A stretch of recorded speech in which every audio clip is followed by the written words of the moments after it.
don't know if this is going to work, but I had to restart my computer. Okay, so let's see if folks can. Hi, Shannon.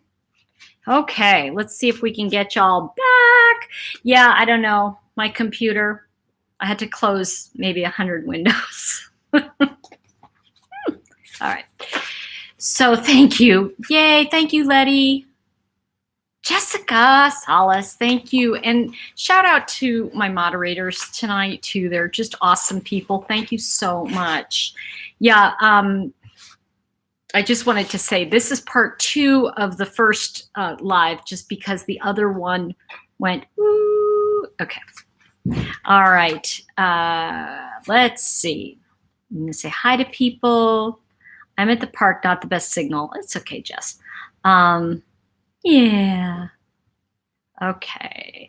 Renee Lee, can you tell me what feedback you mean? You mean what I'm doing now? Okay. Yay, Diana. No problem. So a couple things I want to just say. If you like the video, please give it a thumbs up. If you like the channel, please subscribe. Okay, okay, good. That's where I was. Forgive me, because I had to deal with all this other stuff. Tori, can you help explain how the family could still love Chris even though he killed their daughter and grandkids? Well, here's the thing I just want to say. I was just laughing at Foxtrot with all the windows she said she has open.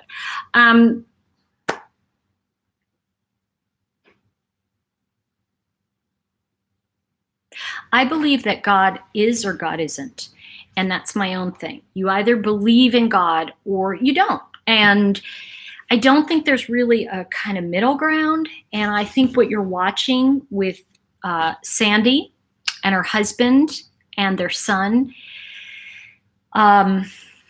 is faith, you know, and I can understand on some level how they still love Chris. I'm not saying for Frankie, because Frankie Jr., and I'm not saying for Frank. I'm really just saying for Sandy, because she said it, okay? And that's really, I just want to say that. Like, I think that, and let's face it, you know, she's the matriarch of her family, just like Cindy Watts is the matriarch of her family, and we're seeing how that influence is. And I think that in order for Chris Watts to survive, he really can't look at what he did. Okay, let's talk about, I'm going to stay with Sandy because I want to say how incredible this family is. All I can say is that thank you for the super chat, Courtney Duger. Thank you so much. I really appreciate it. I think when we look at how they can still love him is that, you know, and I want to acknowledge you, Robin Nelson, as well. Thank you for the super chat. I think it's really simple. It's like you don't just stop loving someone. And I think that you may not be able to forgive someone, but that doesn't mean you stop loving them. And there was a wonderful book by Debbie Ford, and it's called Spiritual Divorce. And Debbie Ford died a few years ago, and she wrote this book, Spiritual Divorce. And what I learned from that experience, and this ties into what we're talking about here with Sandy and her family, is that you don't stop loving someone. It just changes form. You don't, like, the love doesn't die. It doesn't suddenly just die. It just, you know, and I said this in the other live stream, I guess a couple days ago, is that grief is love without a place to go. The intense grief that this family must be feeling, I believe, is directly related to how much they loved their daughter, their grandchildren, and they loved Chris. So being still attached in a way is going to alleviate some of the grief. Hate does not help you get over things. It just doesn't. And this is the thing, that that spirituality saves us from, is that being consumed by hate. I want to look at this. SWV West. Oh, thank you so much for the super chat. Thanks for coming on YouTube to start a way of thinking thinking things differently. And I think you're going to say differently, so bear with me. You know, I think that if we can all turn this around to have a sense of compassion. Now, I am not saying that there was anything right about this guy. I'm not saying that he wasn't a monster. I'm not saying that he isn't hateful. I'm not saying any of that. And I want to be very clear. I'm looking at it from the loving God that Sandy is staking her faith on. And I think that that's what we're talking about. And how can she love him? I just need to say that Chris is very lovable. I mean, don't take that the wrong way. He was. I mean, I was listening to him today and going, God, this guy's so damn likable. Now, that's not to say I approve of what he did. Please, for those of you going, it's like hate the act, love the person. Like I can't live in a place where I am going to be blamey, hatey, angry. Now, that's not to say I don't get there, because I was really wiped out the other day, and I was really angry at Chris Watts. Shanann Chapman. Oh, I didn't know you're from Canada. Thank you so much you're such a cutie pie, by the way. I love your little picture, and I love you too. Thank you for the super chat. Yeah, I think Six Strings just said Ted Bundy and the others were likable too. Yes, that's how they get over. But here's the thing. Go back to what S.A. Coder said. The situation is unique. They are trying to figure out, and they're going to use all kinds of things. It's one of those things where if they could lay that guy down on a table and open his brain and see what's going on in there, they would. Okay, because they want to know. We all do. We want to know what the signs are. And here's the thing that we have to look at first. If we all move away from hate into our internal love and understanding and compassion, we are going to notice the haters standing out. See, we can't notice crazy if we're behaving crazy out there. We can only see, it's kind of like one of these things is not like the other. When we see that, that's when we start to go, oh, something's not right here. And I think that Chris knew what he was doing was wrong. Hello. And by the way, thank you again, SWV West. I really appreciate it. Southwest, West, I don't know. Okay. I feel like it's fake, like we're in the Twilight Zone. KLR Ron, you're so cute. Let's see. Why do I see fake, fake, fake? I knew he was a psychopath when he started pursuing Shanann, and she was vulnerable like a gazelle and lion. He hid for years. He had another persona. You know what? I think, Remy, right after you said it best, the whole situation is just sad. It is. And, when people say, we need to stop talking about it, we need to just get over it, I think what we need to do is we need to stop talking about it as though it isn't impacting people's lives. I think we need to stop talking about it as if we need to just get over it. Because I'm going to tell you something. The Ruchek family will never get over it. They are never, ever going to get over it. And when I work with people, with my intuitive work, they say, I need to get over this. And I go, why don't we just integrate it into your life?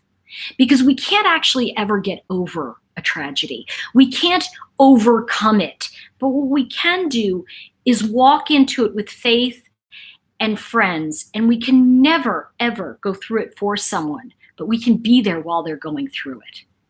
Truth bumps. And I want to say that. If you like what you're hearing, please give it a thumbs up. Please share this page, and please let comments stay with us.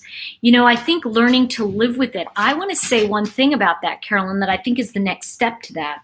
What if we learn to integrate that into who we are? Our scars are part of the memory of our life and helping people. And I think it's rather soon. And I really kind of have to tell you, I had a little bit of a knee-jerk anger when Chris Watts was saying, I really prefer to help people. And I'm like, what's wrong with this picture? I didn't like that. I really felt angry about it. And I really felt that, yes, transcend. Someone said transcend. Integrate. Okay, let's talk about integration. One of the things that I want to do is I am going to create a Patreon page, because I want to kind of separate out some of that work around integration and evolving into what this means for us and who we are and who we're becoming. And I really think that if we look at what Sandy Ruchek, Sandy and her family, Shanann's family, really is asking of us is to not forget Shanann, to not forget that this woman was taken way too freaking soon, and so tragically and so horrifyingly awful. And I don't think we should forget them, but I do feel like we integrate things into our life that happened to us. I was doing an interview earlier, and people were talking about loneliness, right? And I said, the only thing that really, in my opinion, cures loneliness is faith. And faith comes from finding inner peace. And the Shanann's family is not at peace. Chris's family's not at peace. We're not at peace. And I really feel that the peace can only come when we look at this and go, this guy did something that's so horrifyingly awful, and he walks amongst us, and there are other people that walk amongst us like this. So I hope that made some sense in what I'm trying to say, is that I really want to back away from the bullying. And we bully because we're angry or we don't understand. We bully and we say stuff when we're angry and we don't understand, and we lash out. And guess what Chris did? He was angry, he lashed out, he was completely outside of himself. And he got caught up in a fake life. And because I lived in Hollywood for 20-something years, I saw a lot of people getting caught up in a fake life. And what's so tragic is his life was so much better than any fantasy that anyone could have given him. Hey, I have an older dog who sometimes cries. He was backed into a corner. What did she? I forget that. I missed it. Okay. All right. Let's see. Would have performed. Oh, okay. No, not really. Yeah. Okay. Let's see. An average 24 per people minute are victims. I don't want to get into the. Yeah, I know. I love my dog too. Yes. Ella Lake just said her neck was extra sensitive due to the surgery.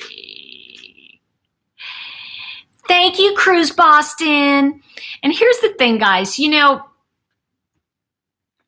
I can't always be what you would like to be delivered at every moment. So sometimes I'm going to be pissing you off because I'm reading chat. Sometimes I'm going to be chatting too much, and sometimes I'm going to be giving too much information. And I think that's kind of the way life is. You know, we have to really kind of accept life on life's terms, and not just, when I say that, not just here, but in general, because how we relate to the issue is the issue. So when we look at Shanann's mom relating to this with grief and with love for her former son-in-law, how can you blame her? She, even though he was the hands that took it, it's like she loved him. You don't just stop. You know, and I think Cindy Watts made that point too, but it was an inappropriate point at the moment. You know, I think that some people know how to behave and some people don't. That's okay. You know, I think that's the way it is. Let me look at this a little bit more. Why do people watch lives if they don't want the interaction? I think people are, I think people are just who they are. You know, I think that we live in this instant society where it's like you could say, oh, don't do this. And it's like, oh, okay. And I forget that I don't have to listen. Somebody said, you know, you're really going to be this way. And I go, oh, okay, nobody will like me. That's all right. All right, let's take a look at, let's see. I would like to share with you a couple more pages of these findings. And hold on. I was disgusted, Shanmel. I was disgusted. Oh, Brenda, I totally get that. All right. That's why we need to listen. We need to look at this. You know, before my father passed away, I watched Saving Private Ryan with him, and I asked him to watch it with me. He jumped on D-Day. He was there. And he said, okay, I'm going to watch it with you, but I'm going to tell you something. Don't close your eyes during the jump. I want you to keep your eyes open, and I want you to watch every bullet that hits every guy. And I was like, whoa. And he said, no, you need to see this. And I said, why? And he said, because sometimes if you see it and you know it's real, you'll have the depth of what really happened. And I don't think you really get it. And after I watched that with him, I got it.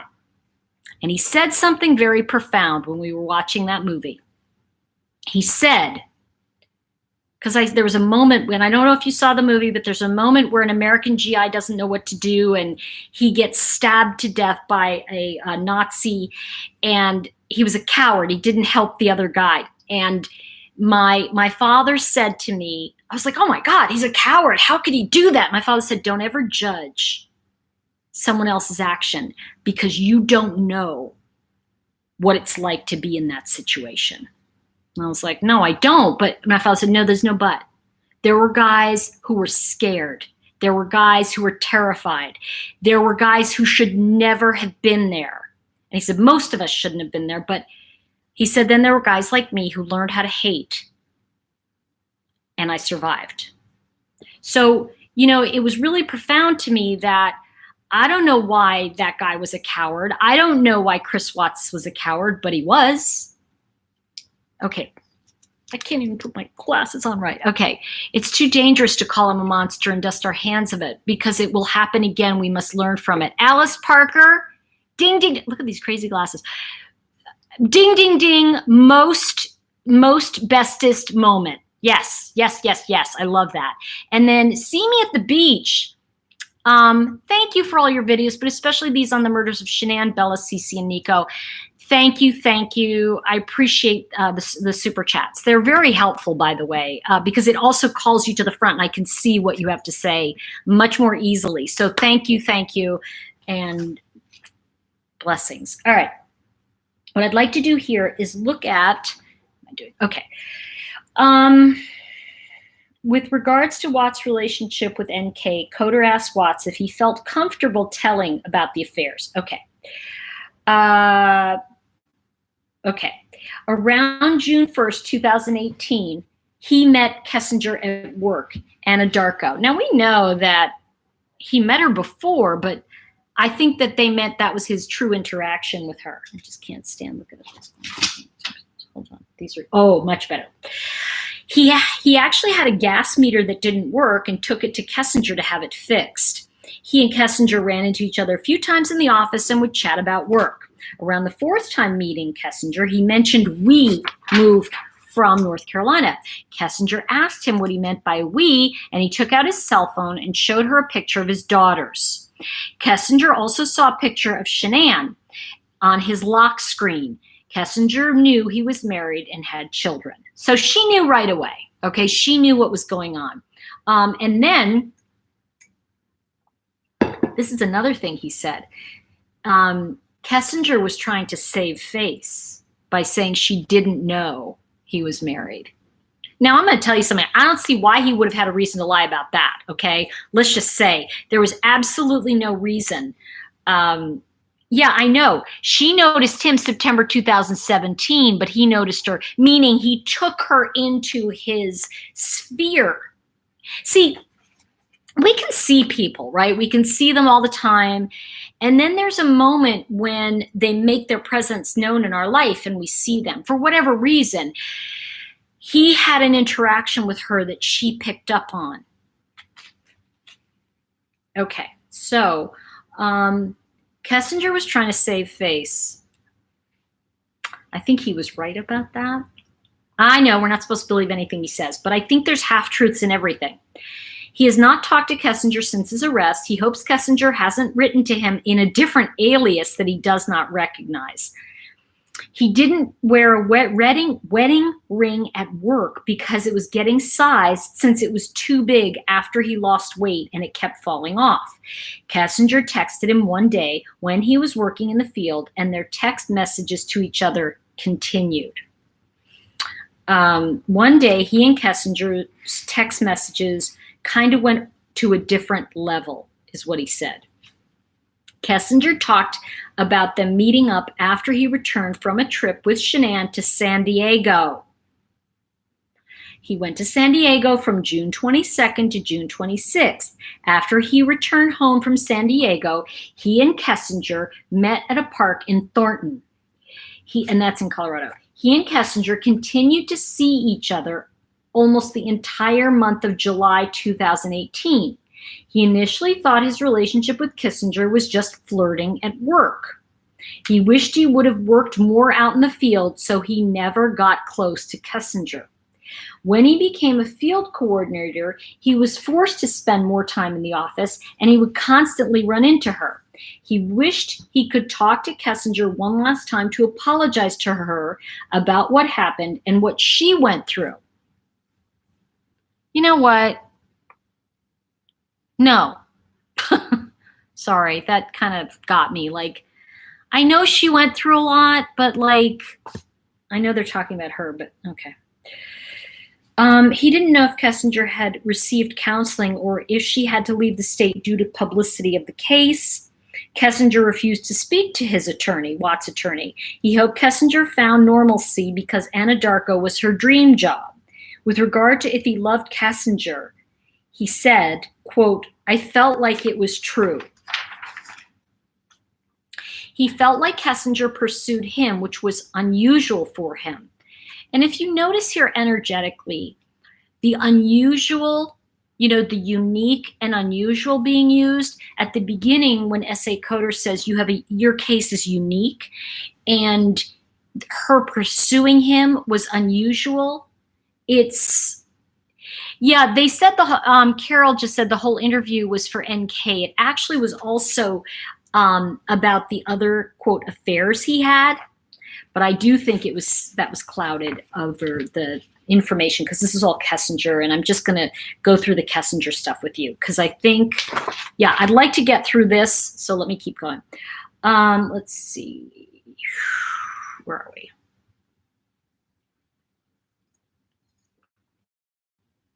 He felt like Kessinger pursued him, which was unusual for him. He felt more in control when he was with her because she would ask him his opinion on things and what he wanted to do. He felt like he could be himself around Kessinger, unlike Shanann. The first time he and Kessinger went out, they went to a movie at the Orchard off of 144th. He asked Kessinger if she wanted to see a movie, and she agreed. The movie was sold out, and they walked around for 2 hours and talked. Kessinger wanted to go to a Shelby car museum in Boulder, which he enjoyed. He and Kessinger went to a drag race at the Speedway, which reminded him of his childhood. He and Kessinger went camping in the dunes in National Park, which he'd always wanted to do. Every time he opened up his phone and saw pictures of his wife and children, he questioned what he was doing with Kessinger. Every time he was with Kessinger, he felt like he didn't think, and there was a blinder in my face. He had pictures of his wife and daughters in his prison cell, and he talks to them every morning and every night. He has a book in his cell, which was the same book he used to read to Celeste. He reads the book to his daughters along with some scripture every night. He wished it never happened, and he never had a blinder over his eyes and could have seen what was going on. He stayed at Kessinger's house almost every night his wife and daughters were in North Carolina. He felt like he didn't have time at home to think about his marriage when Shanann and the girls were out of state. He went home after work to work out, eat dinner, and then would go over to Kessinger's house. He slept over at Kessinger's house almost the entire month of July. Being away from home allowed him to not think about being a father and husband because he wasn't surrounded by the reminders of his family. He wished he had met Kessinger at work and kept it as a work relationship only. It felt like a roller coaster ride that this is a quote from him, okay? Feels like a roller coaster ride that I just kept punching a ticket on and could never get off. Yeah, I think that, yeah, okay. Kessinger wanted to have sex all the time. He never had to worry about saying something stupid around Kessinger and never had to plan what he was going to say when he was with her. Kessinger asked him if he ever really strayed away before, and he told her no. Care Twins 24, thank you for the super chat. I just want to say that. And welcome, Randy, welcome. Please like the video. Please subscribe if you want to hear more of my type of stuff and my take on things, and join me in the conversation. Yeah. And please like the video because it does help in the, how do you say, the YouTube analytics, it kind of helps with. Okay. Let's go on. He told Kessinger that it felt like she had a leash on him and she was able to tug him away from Shanann.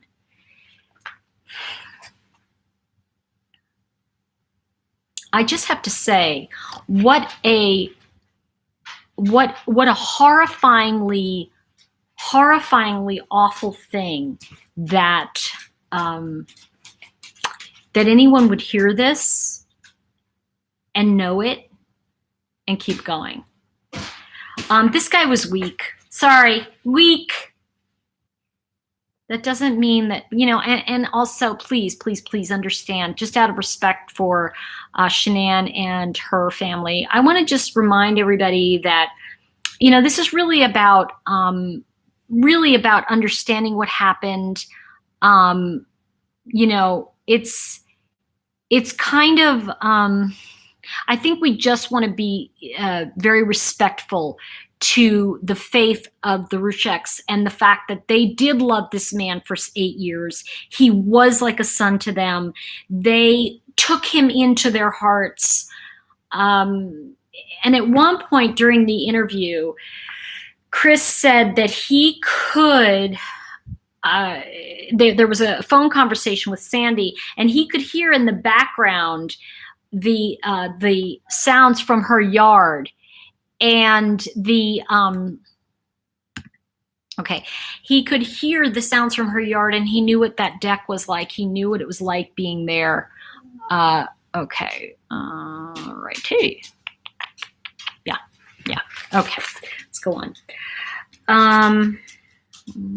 Okay. With regard to Watt's relationship with Shanann, and I'm going to share this with you, and then let's see how far we get. And then I want to kind of take a break just because I feel like, you know, do you need to take a potty break? Oh, Owen.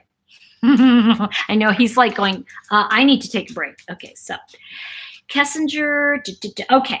Watts said he always had to pursue Shanann and always helped her organize her medications inside her pillbox. Watts said that he went to Shanann's colonoscopy 2 months after they got together, and she told him she knew he was a keeper after that. Now, that's the thing. It is a kibble break. Now, this is I'm sorry. This is the funny thing about, and I want to say, this is the funny thing about those moments that are life moments, you know, even in the horror of what he did and the horror of what happened, he wanted to be with her so much that he did all this for her.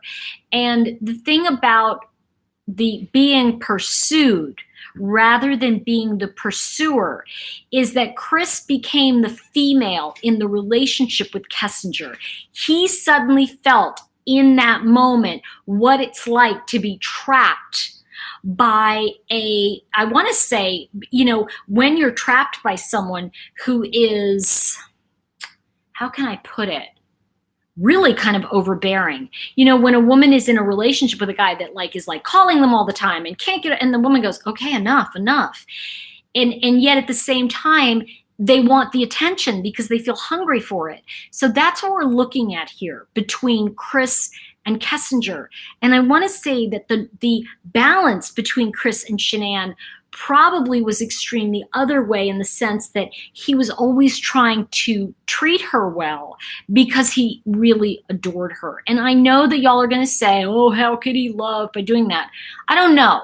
All right. I don't have that answer. But I do want to say that he was suddenly the prey. And I think a lot of you have said that, and you are right. And I think in this case, you know, there is a fine line these days between men and when a man wants to date a woman and is she prey. And I think we're having a lot of conversations around that. And yet at the same time, I want to say that I really think that NK, ready, knew better. I think she knew better. And I think she just wanted what she wanted. And she was the guy. She became this, you know, excuse me, Black Widow. Just saying it. Yeah, expecting him to be, I was expecting him to be all soppy over Kessinger. Yeah, I agree. Yeah. Thank you, Joe. Joe Tacoma just said, I'm a guy and I can understand how a woman can make a man go crazy. Yes. She's giving him sex all the time and going, please come over. And it's like, well, okay. You know, it's like, okay, let's just, I want to hear about he and Shanann. Can we just shift this a little? Let's see. Okay. Yes. Remy just said, Chris admitted that NK got mad easily and he'd have to calm her down. He would have wanted his life back with Shanann. I think he would have. And I think if it had gone on much longer, I think he truly, he's not sitting in there missing NK.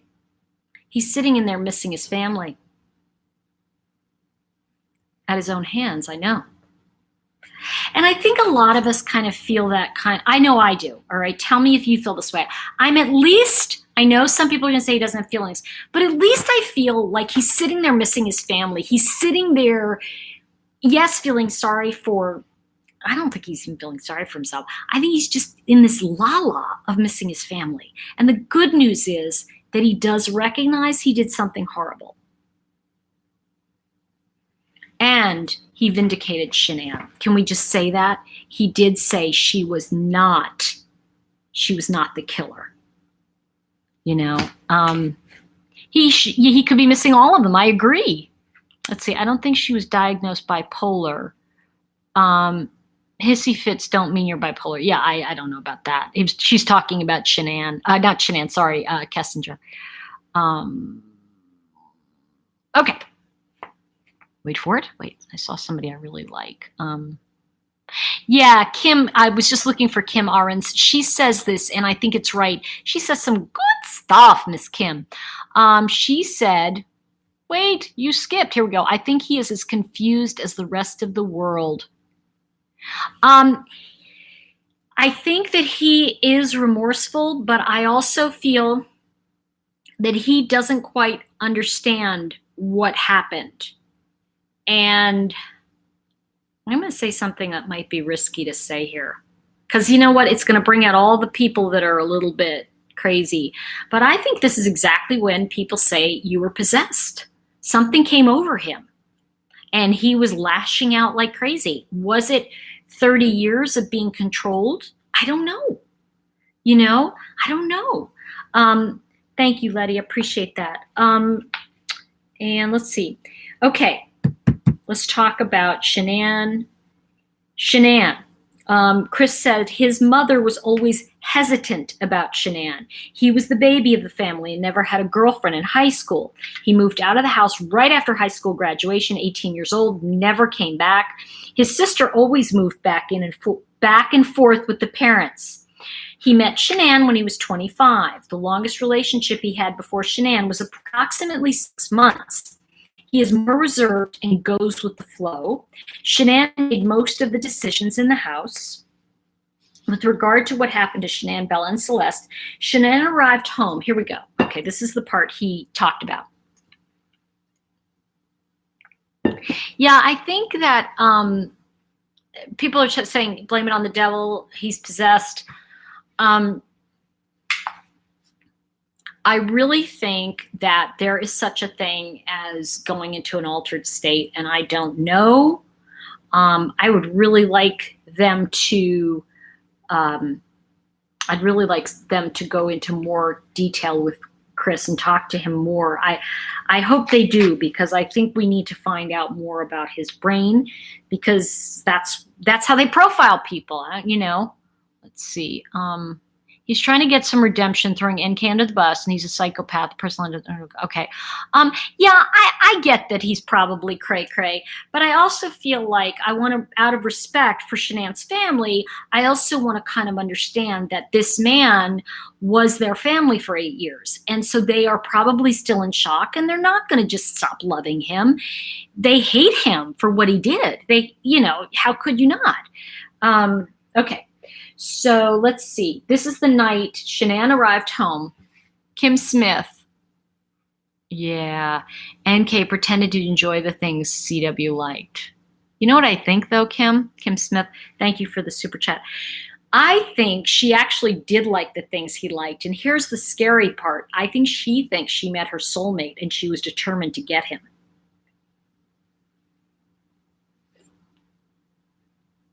Okay, I'll talk about that too. Okay, 2 a.m. Now remember, this is Chris Watts, grain of salt. Okay. He felt Shanann stirring around in bed, and he felt like she knew he was having an affair. He had used his credit card when he went out to dinner with Kessinger because he didn't have another Anadarko gift card and couldn't ask Kessinger to pay. Why not? You know, stop with the courting thing. Shanann started rubbing her hand on his leg or chest, and they had sexual intercourse.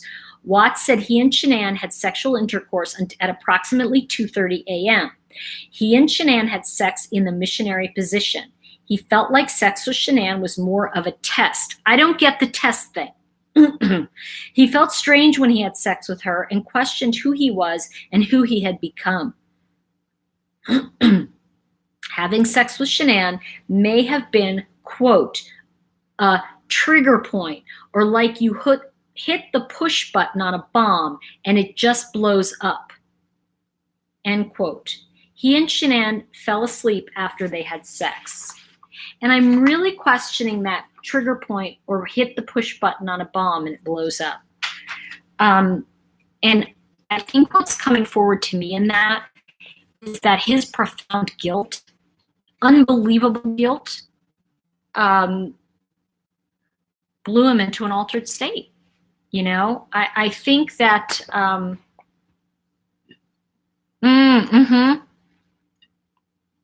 Thanks, Sammy Joe. That was a test, I agree. Maggie Bridget, I've said all along that he used sweet talk and sex to throw her off and got her to go to sleep, making it easy to kill her. Yeah, you know what? I wonder. No, Fiona R., I'm not making excuses for him. I'm reading what's on here. And I'm also, I want to just say that this isn't about making excuses. This is about looking at what's going on. And I may say things that seem like, how could you say that? But it's really that we have to have this discussion. We have to have an open discussion, because otherwise, why don't you just turn on, CNN and hear them give you the 3-minute soundbite? The reason that we're having a discussion is because we have to say things that are risky to say, because I'm not condoning what Chris Watts did in any way. And yet at the same time, I may have to venture into an area that sounds like that so that we can kind of go, is it that? Maybe it's not. So let's look at this a little bit more. In God we trust. Shanann had panties on. I'm a bit doubtful of the sex part. Yeah, I kind of felt the same way. Yeah, how can you have sex then kill her? Oh, yeah, I got. You know what? I do think he planned it. I know he denied it in the talk today. And I said it early in the other video, and I think I'm going to say it in this one too, which is that he was the most cruel to the child who was most like him. He tortured Bella. He basically took her in the car. She knew what was going on. Shanann, apparently the body was beginning to smell. He said like a skunk. And he had those girls in the back seat while their mother was in the floor. Now, I just want to, you saw how far that tank was, right? He had to climb and murdered Bella? But Bella was the most like him. So do you think he was torturing himself? And that was kind of a, ooh, am I frozen again? Am I back on? Okay, good. Internet. Okay, let's see. Okay.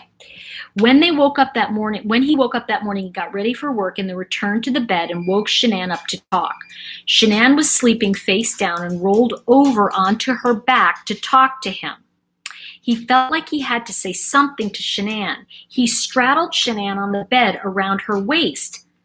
I don't know about you, but I don't know a pregnant woman who would want a guy sitting on her, but he believed Shanann initially thought he wanted to have sex with her again since he was on top of her.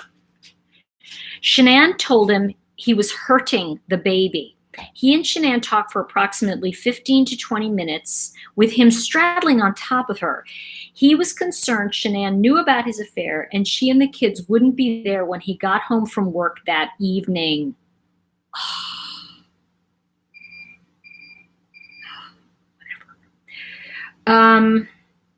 He felt like either Shanann would take the kids away from the house or would lock him out when he tried to come home after work. He asked Shanann if they could cancel their couple's trip to Aspen. He asked Shanann if they could move to Brighton, Colorado, so they could get away from their house.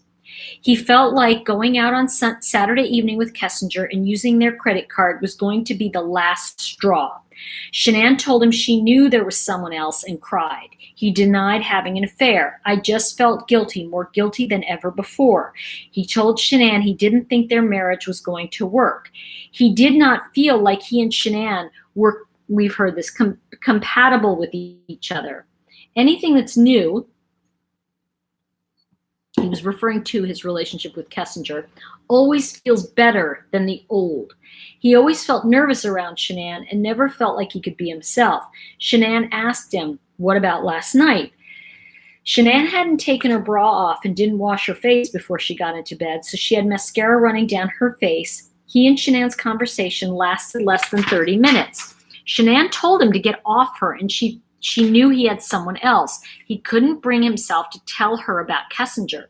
He told Shanann that he didn't love her, and Shanann said, you're never going to see the kids again. You're never going to see them again. Get off her and get off me and don't hurt the baby. You know what? I kind of think this is BS. Don't you get that feeling a little bit? I know, I'm supposed to be neutral, but I am feeling a little bit like, what pregnant woman would let you sit on her stomach for 20 minutes, Chris? I don't think that's what happened. I think he's trying to make himself a little bit better here. I don't think she said any of that.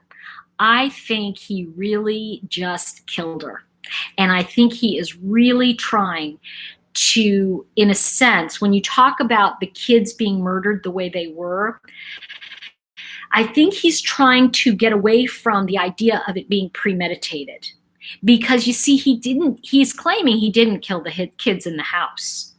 And he's claiming that it just happened. So let's take a look at what else he said. But I really feel, I don't know if the sex showed up in the autopsy because, you know, she's been in a hole for 2 days. They wouldn't have really, I don't know if they really would have looked. You know, okay. Keep in mind though, guys, that what happened also is that Shanann, please forgive me, Shanann gave birth in that, so I don't even know if any of the sex stuff would have shown up. I don't know. I know maybe they should have looked, but yeah, I believe he killed the girls at the site. Okay, but here's the thing I do think. Even if he killed them there, if he killed them in the house, if he killed them wherever, the point is that I think he's trying to make it look more spontaneous than it was. Let's see. Okay, so let's look at what happened according to Chris. Okay, he told Shanann he didn't love her. Shanann said, "You're never going to see the kids again. You're never going to see them, and get off me. Don't hurt the baby." He immediately put both of his hands around Shanann's neck and strangled her. Every time I think about it, I'm like, did I know what I was going to do? Did I know I was going to do that before I got on top of her? Okay, I'm going to read this again. Every time, and this is a quote from Chris. This is what I was talking about a little earlier, right? Okay. The coffin death. Oh, God. Okay. Every time, quote, every time I think about it, I'm just like, did I know I was going to do that? Referring to strangling Shanann before I got on top of her. Like, quote, like the whole, everything that happened that morning. I don't know. Like I try to go back in my head. I'm just like, I don't want to do this, but I did it. Everything just kind of like, it felt like it was, I don't even want to say it felt like I had to. It just felt like there was already something in my mind that was implanted that I was going to do it. And when I woke up that morning, it was going to happen and I had no control over it. Boom, premeditation. I know. I don't believe all of this either, but what I do believe is that it was premeditated. I think that's the key here, is that he's like, it's just like, I feel like, and all of that, remember when he was being interrogated and he just kept saying I didn't, you know, I think that when he stumbles a lot on his words, he's lying. And I think he's not lying about the premeditation. He's lying that it wasn't premeditated. What do you guys think of that? Well, we know it was premeditated, but I think we're seeing here that he is coming out with that. Let's see. What do you think that Astral Pilot and Jewel are thinking? I don't know. They're great, by the way. You know what? I mean, here's the thing. We all have our different points of view, and psyop, I don't know what that means. They would still have semen in her underwear. Okay. Okay, put the idea in his head, maybe. Let's see. Decomposition starts soon after death. Yeah, like. Okay. Andre said it. Like when an alcoholic decides to take a drink. Boom. Thank you, Andre. So true. Okay, here we go. Okay, so I'm just going to repeat this. I don't even want to say it felt like I had to. It just felt like there was already something in my mind that was implanted, and I was going to do it. And when I woke up that morning, it was going to happen, and I had no control over it. After the sentencing, he heard the prosecutor said it takes 2 to 4 minutes to strangle someone to death. So, quote, why couldn't I just let go? End quote. He doesn't want to know that what Shanann saw when she looked back at him while he was strangling her. Watts denied covering Shanann's head or face with anything when he strangled her. Remember I said on the early thing, I said that Shanann, it was like my feeling of Shanann looking and seeing something of her babies. And I wondered if he was looking at her, if she was thinking in those final moments about her children, about her babies. I wonder, I still go back to that, you know, if when he was killing her, she was looking away to see her children. And I feel like that's why the one side of her neck was, you know, was damaged so badly. We knew she had a weakness in her neck anyway. Okay. He doesn't want to know what Shanann saw when she looked back at him while he was strangling her. Shanann never fought back or screamed. He does not know why Shanann didn't fight back. He believed Shanann may have been praying. He read the Bible that said, forgive these people for they know not what they do. And maybe Shanann was saying that in her head at the time. No, I think Shanann was worried about her babies, idiot. I'm so sorry. I'm sorry, that really made me angry, and I really feel angry about that because it's like, who the F are you to say that? Like, Shanann was worried about her children, and I feel like he was behaving like an animal, and it makes me really angry in this moment when I look at that, you know? It's like, I just want to scream things at him because it's like, no, she was worried about her children. I know, right? Exactly. See, that's what I'm thinking is that Bella might have been there. Oh, that bit with the praying annoyed me, right? Ooh, they asked him about the picture of the doll. Did they? Did they, Jen Joe? They asked him about the picture of the doll. See, I wanted to know. Foxybot. He is an idiot. Okay, thank you. Thank you for saying it for me. She was awake, so he says. Thank you. Okay, like I said, this is his rendition. And I love he says he read the Bible that said, forgive these people for they know not what they do. See, I think he's trying to vindicate himself. Can we make that sound? When he was asked to take off his shirt so he could check for defensive wounds, he knew immediately he didn't have any because Shanann never fought back. He does not recall Shanann's arm being pinned down by his knees. I felt like in the back of my head, this is a quote from him, I felt like in the back of my head that was going to happen. And just like at the end of the conversation, it was just like that's what happened. I just wished I could have let go.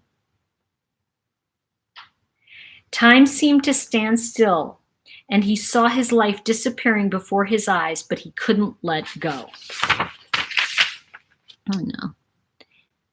He said the doll was a coincidence. Okay, I missed that part. Thank you, Catherine. I don't believe him. You know something? We have to remember that his memory, okay, I'm a writer, right? So his memory is like reading a first-person novel. Have you ever read a first-person novel where the first-person novel tells you the whole story? And then at the end, the first-person novel goes, and by the way, I killed all of them. And you're like, oh my gosh, you know, it's kind of that, yeah, I think it's one of those things where, you know, he's telling this in first person. So we know he's trying to, and the part when he talks about, this is the part that got me, everybody. Did you even watch the part where or listen, I'm watching it play out in my head. Did you even see the part where he says, and then I covered Bella's face. It's like the way during his daughters is like this kind of like, it's just like, okay, so I picked up some cheese and then I thought, I don't know, the lobster was still moving, so I didn't want to get lobster. So I got steak instead. And it's like he's really reading a shopping list or something. You know, who lays there to be killed when you have children? See, I think you're right, Cajun Nana. Nana. You are right on. I feel it is parents and sisters daily talks. I don't know. Okay, let's keep going. Okay. Okay, this is his quote. He says, this is when he's murdering her.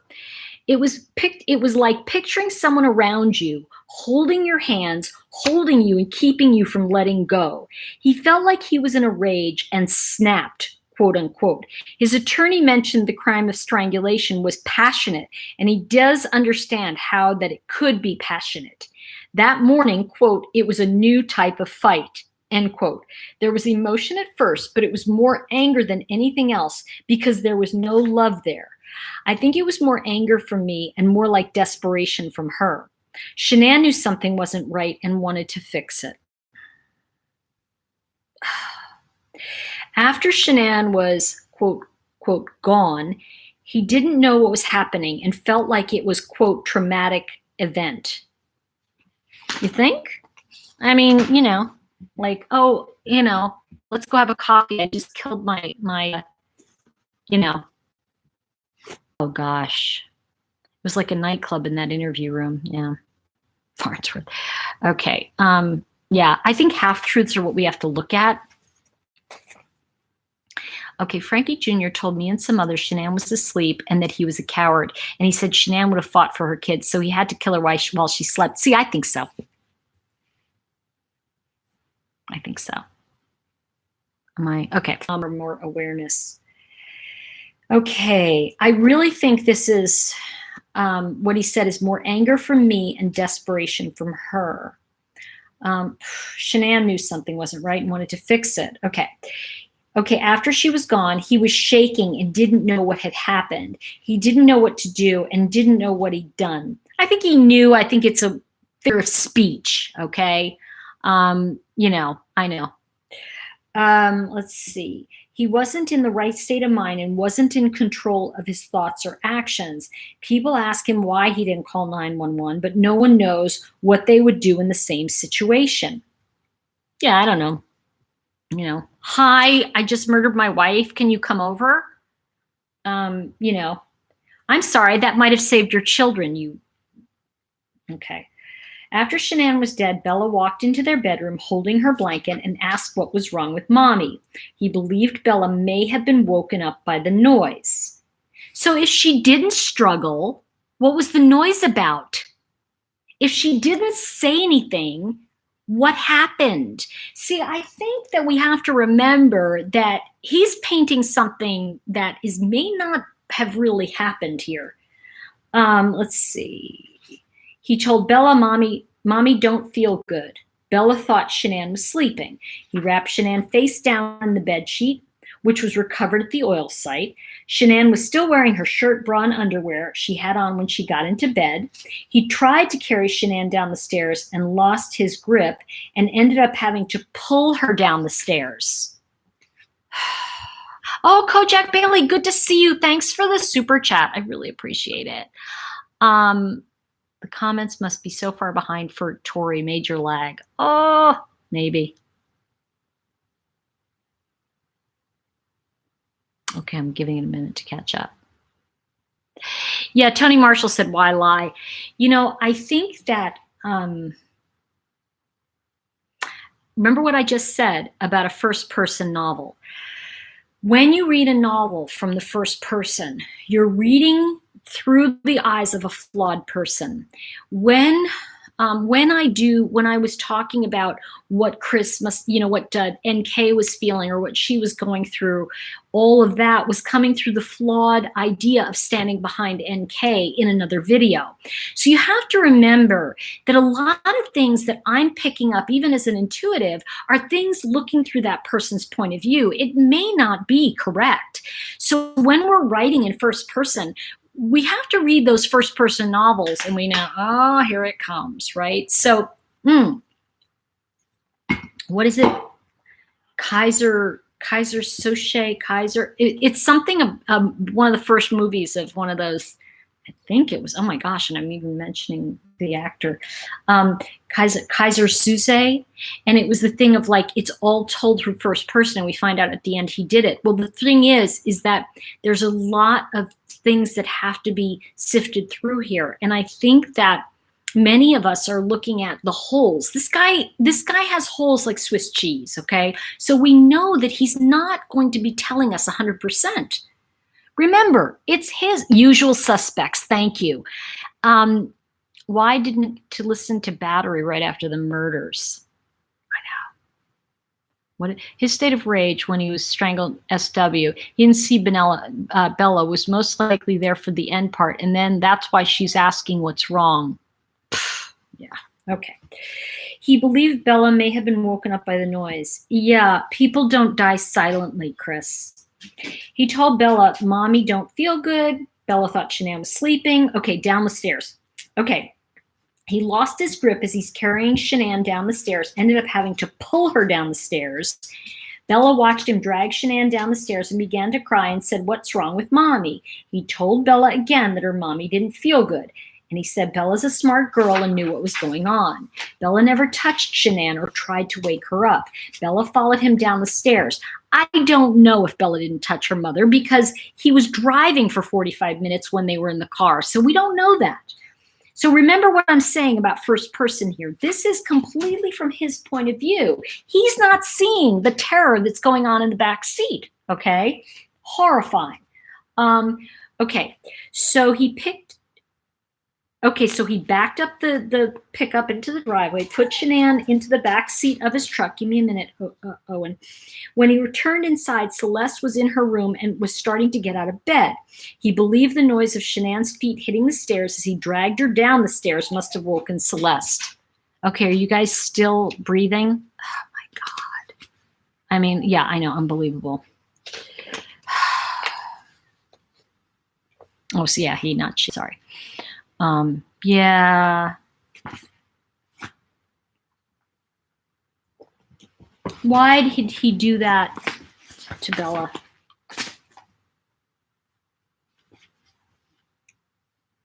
Okay. Okay, so he backed up his truck. When he returned inside, okay. Bella and Celeste were light sleepers. Bella and Celeste were walking around the house. Every time he sees pictures of Bella and Celeste, he doesn't understand how it all could have happened. Being a dad was the best part of his life, and he took it all away. Yeah, I know. Let's see. He felt like someone else had control over him that day, and he wasn't able to fight back. When the prosecutor said Bella bit her tongue repeatedly, he wanted to bang his head against the wall. At that point, he put his lunchbox in the truck. Okay, so that's a different part. Okay, so the tongue bites. Yeah, it was pretty, okay. At that point, he put his lunchbox in the truck. Lunchbox. He put his freaking lunchbox. Thank you, Emily, for the super chat. I don't have the poem. Sorry, I didn't get one. You'll have to send it again. Yeah, don't forget your lunch. Shanann was lying on the floorboard. Bella asked his mommy, okay, wait a second, that lunch? You're planning to have lunch that day. What'd you think? You were going to just have the kids out there in their pajamas out at the site? No. He told Bella and Celeste that Mommy would be fine. Bella and Celeste each had a blanket with them, and Celeste had a stuffed animal, barking dog. He put a gas can in the back of his truck and felt like he could get rid of himself at the same time. He didn't feel like he deserved to live or be on this earth after what happened. After everything happened, he considered taking his own life as well. Hold on, let me think. No, I think I'm too valuable. He did not commit suicide because he felt that if he did it out at the oil site, he may have ended up hurting more people than just himself. He knew there were other people in the area and didn't want something to catch fire or blow up. How thoughtful, Chris. You're such a, what a stellar guy you are. He does not own any weapons, but nothing seemed right that morning. As he drove to the oil site with Shanann, Bella, and Celeste, he was nervous, shaking, and didn't know what was going to happen. He knew at that moment that his life was completely changed. He tried to picture the long ride out to the oil site and wondered if he could have saved his girl's life. I wonder if I could save them from me. Oh, wait. He wasn't thinking during the entire drive. Yeah, he put a trash bag over Shanann's head and her feet, both parts. Let's see. This is the part that really gets me, guys. Okay, I'm going to keep going. He has read books about how dads could never hurt their children, and he has wondered, was I even a dad at one point? I don't know. He can't even remember it anymore. I know. He's confused. How this happened? What a, sorry. He had wanted his whole life to be a dad, and nothing made sense, including the oil tank. During the ride, the girls were dozing on and off and held each other and laid in each other's laps. Bella said, "Daddy, it smells." When he got to the oil site, he took Shanann out of the back of the truck and pulled her over and laid her on the ground near where she was ultimately buried.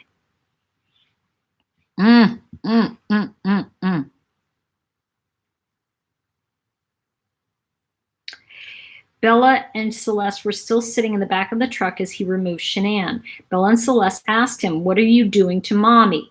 He doesn't recall what he told them. He returned to the truck and, quote, "Cece was first," end quote. Thank you, Anna Anonymous. Love that. Okay. I have to keep just changing my focus, guys, because otherwise it's too painful to look at this. And by the way, please subscribe to my channel. And also, I know it's kind of gauche right now. I'm not going to say. Give it thumbs up, thumbs down, whatever you think. All right. He returned to the truck and Cece was first. Cece had a blue Yankees blanket and he put it over her head. He strangled Cece in the back seat. He put his hand over Celeste's mouth and nose, over the blanket, and his other hand around the front of her neck. Bella was seated right beside Celeste as he strangled her, but Bella didn't say anything. He had no idea how long it took to strangle, smother Celeste because he had no concept of time. So I'll post the transcript after.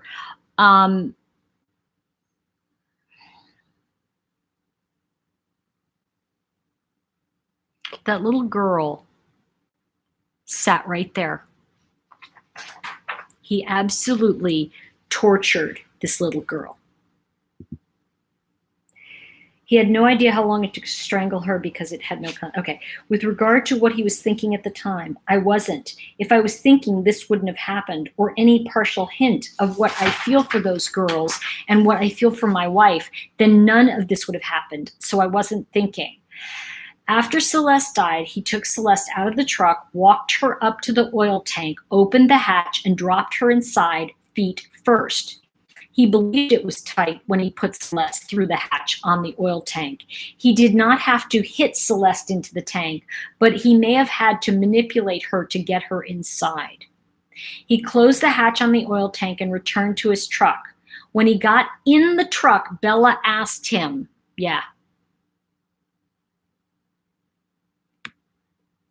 "What happened to Cece?" Bella asked him in her soft voice, "Is the same thing going to happen to me as Cece?" He is not sure if he told Bella yes, like a horrible person. This isn't a horrible person. This is just beyond anything I can't even, it's beyond horrible, okay? This is just beyond, I don't get it. Then he put the same Yankees blanket over Bella's head and did the same thing. Bella said, "Daddy, no," and it was the last word she spoke. He put his hand over Bella's nose and mouth over the blanket and his other hand around the front of her neck. With regard to Bella's injuries in her mouth, Bella's head was twisting back and forth under the blanket while he strangled her. He could hear Bella grunt as she tried to breathe. I know. I know. I just looked up and physically sick. I know, me too. Okay. He noticed a couple of spots near Bella's eye when he picked her up. He walked Bella up to a separate oil tank, opened the hatch, and dropped her inside feet first. Bella seemed harder to get into the tank than Celeste, but he just had to manipulate her to get her inside. He does not know why he put Bella and Celeste in separate oil tanks. Bella and Celeste were not alive when he put them into the oil tanks. After he put Bella into the oil tank, he returned to where Shanann was located and started to clear away some weeds with his rake. The rake broke when he used it to remove the reeds, and he left part of it out at the site. He did not believe he ever thought about going back for the broken part of the rake. He dug a hole with his shovel and put Shanann inside. Shanann was not bleeding or cut when he buried her. He recalled Shanann's eyes were bloodshot. See, that to me means he saw her eyes, they were open. Shanann had not partially given birth when he buried her in the ground. Shanann was wearing a shirt and blue-colored underwear. Every time he closes his eyes, he hears Bella say, "Daddy, no." He hears it every day. Okay.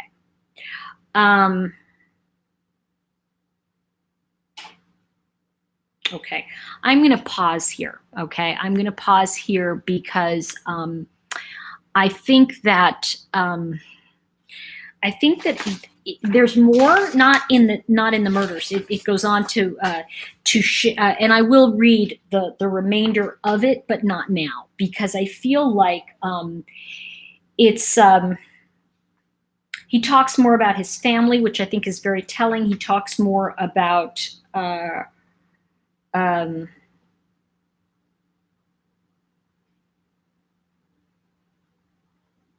okay. He talks also more about his mother and Shanann, and he really talks about, and the thing that came out to me was how he talks about how hurt he was when his mother didn't come to the wedding. And that went back such a long way that it brings it up to the present. And it's just so like, so I just want to take a moment and kind of see if y'all have something that you want to share. And put this on so I can see. Okay. Oh my gosh, I know.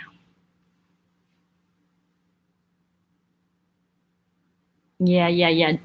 I love Jewel of Thoughts. She's fun. She's really fun. Let's see. Thank you, Letty. Yeah, like and subscribe does help the creators, and it's important. It really is. Yeah, I gotta be honest and say, Suzanne's channel, I've been crying all day, me too.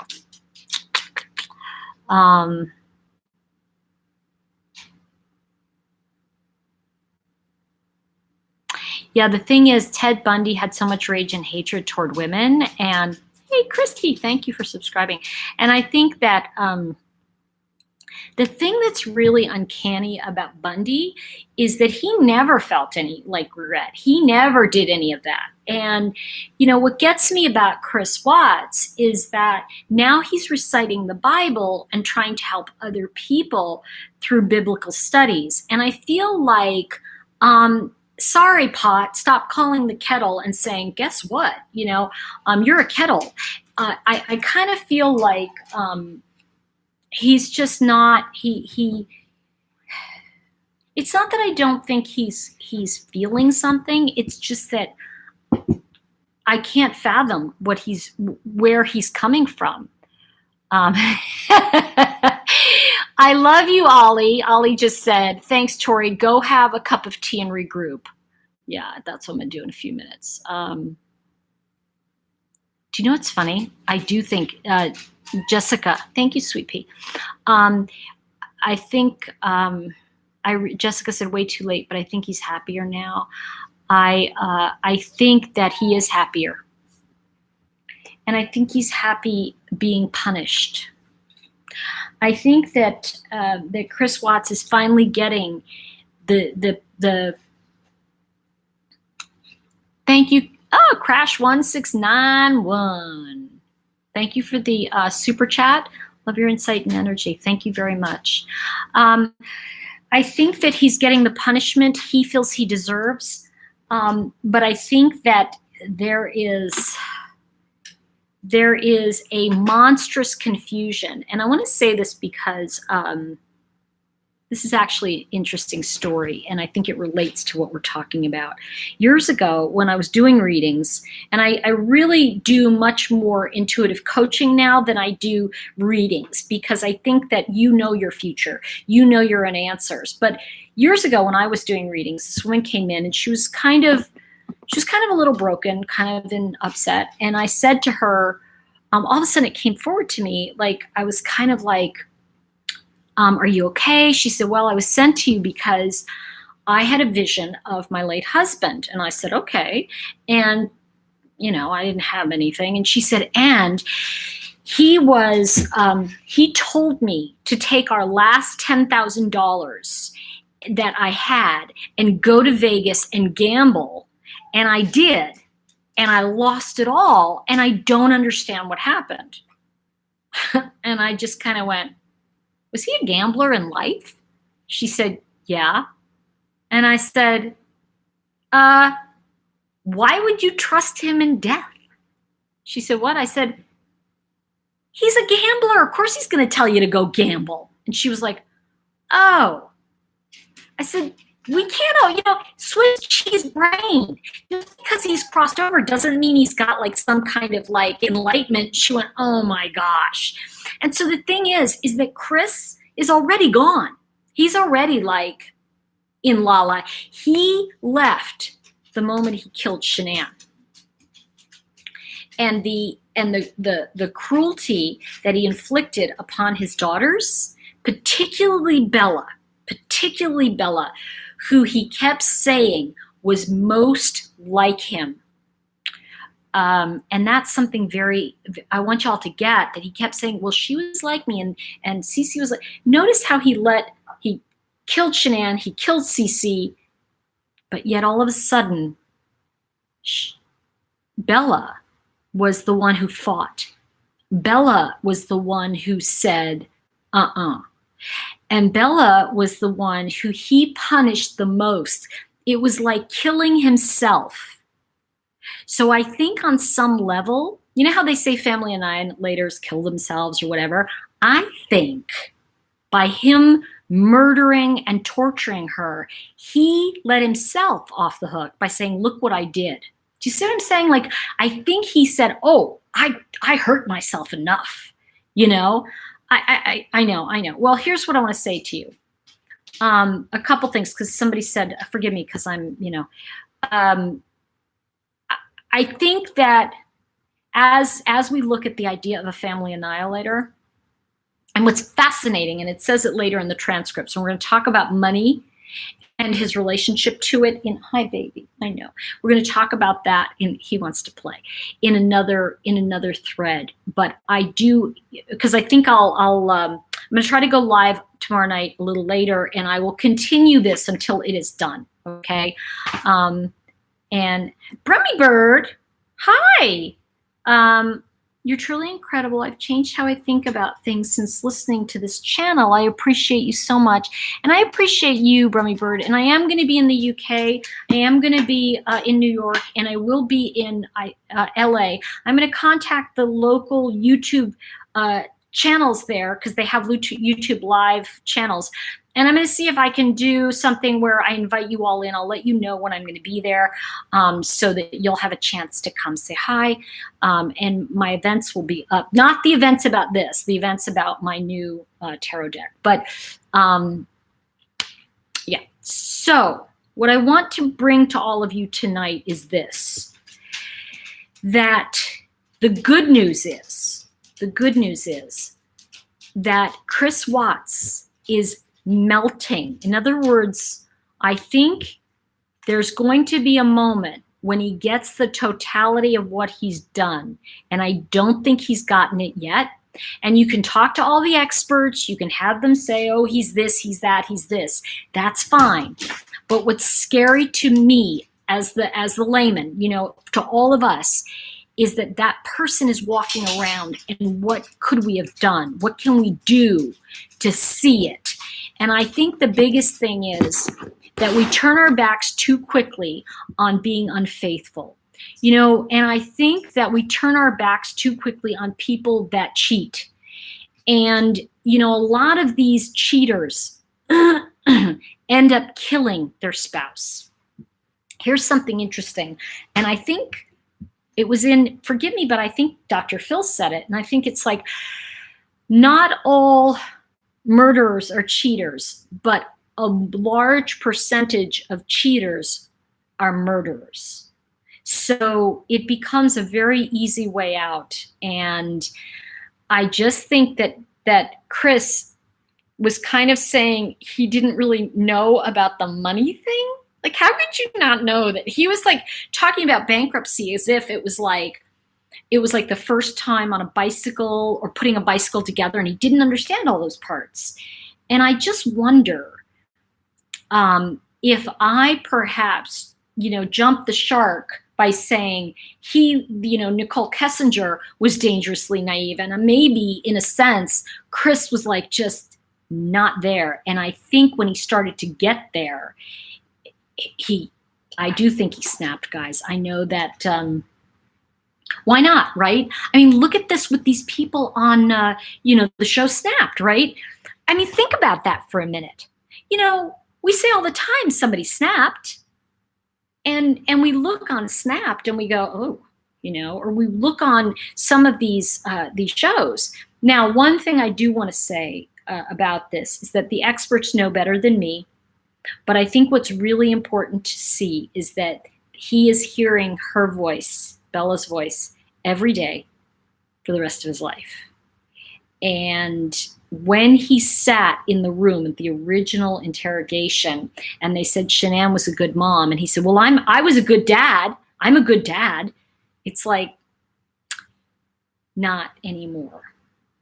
So what I want to do tonight is kind of ask you all if you like the video, if you actually like the content. I'm not saying obviously you can't like this video. It's like, it's not a pleasant, but I think what it brings us to get is it brings us together.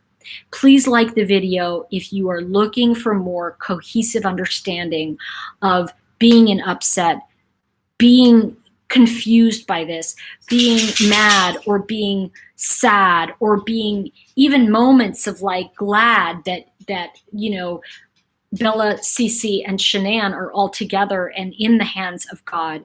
And I think we need to, please like the video if you feel there's a different way of thinking about all of this stuff. And I really think that I don't think the Rusheks want us to just stop and leave them alone. I think what they want is they want some dignity for their daughter and for their grandchildren. And I do believe that, and please forgive me if I'm putting words in anybody's mouth, but I feel that these are wonderful people.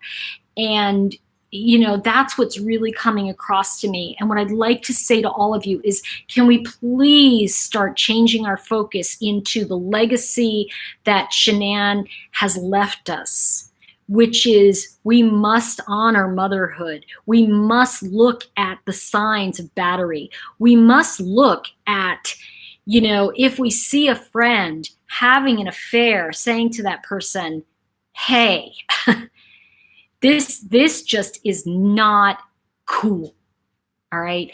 And I need to say that to all of you because remember that we have patterns we're trying to break, right? So when someone is having an affair with someone else, what's happening is they're trying to win something they once lost. And to say to somebody, hey, listen, it's like the definition of insanity, the cliche, you keep doing the same thing over and over again, expecting different results. Well, guess what? You're never going to be number one by behaving like number two. And how appropriate is that? Shite and number two, okay? So the truth is that, I think Judge Judy said it when she said, please don't piss on my head and tell me it's raining. Okay. I mean, that is the biggest truth of all. And when we look at the love that this woman had within her, she couldn't really bestow it on Chris. And why not? Because he wasn't capable of it, but her children were. So we really got to see that she loved and was loved interchangeably with one another. So I really hope this broadcast tonight has helped bring something forward, has helped us come together a little bit as a community, a little bit as being more understanding, and really getting that, you know, the more we try to understand that Chris Watts did walk amongst us, and so does Shanann, and you know, the legacy she left us is the understanding that love always wins. It always wins. And that's the thing that I think is so incredible about the Ruscheks. I mean, when we look at Sandy, the incredible love she has, and, you know, so I'd like to just come to a conclusion this evening with a very short prayer of sending light. And please remember, if you are someone who is really just wanting to connect with your feelings, connecting with this is where we are at. We're all together. And I'd like to just say, as the universal prayer of, you know, please God, help us protect the unborn, protect the women who do want their children, protect the women who love their children, protect mothers, protect us, all of us, from the dangers out there tonight. And please help us bless the Ruscheks for having the dignity to say what they've said, to be who they are, to love their daughter the way they have, and to share with all of us the story of such an incredible woman. And I know some people are going to be, you know, somebody said, don't canonize her. And I'm going to tell you something. I don't mind if you canonize Shanann. I really don't, because the truth is she deserves it. She was pregnant to only be as good a person as she was. And so it is, everyone. Let's go out there tonight remembering that we can be, if we can be as good as Shanann was tonight, then we can be filled with the love and the light that we are meant to have in this life. You know, bullying, anger, pain, it's okay to have it, you know, and you know the saying, yea, though I walk through the valley of the shadow of death, just remember, don't pitch a tent there. Keep going. Just keep moving. God lies on. I'm sorry, because I wanted to know you. And every day I feel good about something, every moment you feel good, remember that that's a gift from Shanann. She's giving us that, the ability to love deeper and wider. And thank you, everyone. Much love. I will see you all tomorrow. I will do a little, I know Gavin's like, the squirrels are gone. So this feed is over. Much love, everyone. I will see you mañana. I'll let you know what time, probably evening. See you then. Much love, everyone. Bye for now.